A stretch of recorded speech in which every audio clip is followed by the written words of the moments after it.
Update कयूं पिया कि मस्सू भुरगड़ी खां जिते एचआरजेडीओ न्यूज़ जे रिपोर्टर अली रज़ा रिंद मुताबिक़ मस्सू भुरगड़ी लग यूसी बारचाणी जे ॻोठ हिमूपोटरा जे गर्ल्स प्राइमरी स्कूल जी वरियनि खां पोइ तामीर लाइ आयल लखे रुपयनि जो ठीको करप्शन जे वर चढ़ी वियो। बुनियाद खां वठी नए सिरे वारे कम ज़मीन जी लेवल तां शुरू कयो वियो। एंटी करप्शन ऐं एजुकेशन वर्क सर्विस डिपार्टमेंट जे सूबाई वज़ीर खां नोटिस वठण जो मुतालबो।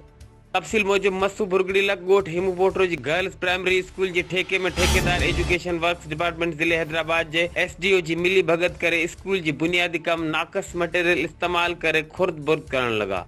जॾहिं त कम में ठेकेदार सस्तो सीमेंट इस्तेमाल करण लॻो, स्कूल में मिट्टी जी भराई बि न थी सघी। एजुकेशन वर्क्स खाते जे एसडीओ जी गठजोड़ जे करे माठ कराए छॾियो आहे।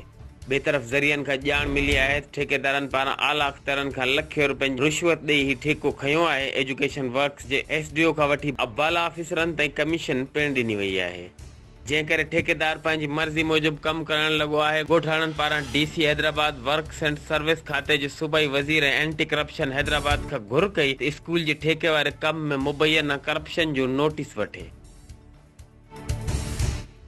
एचआरजेडीओ न्यूज़ ते इन वक़्त ताईं बस एतिरो ई। वधीक ख़बरनि ऐं अपडेट्स लाइ ॾिसंदा रहो एचआरजेडीओ न्यूज़।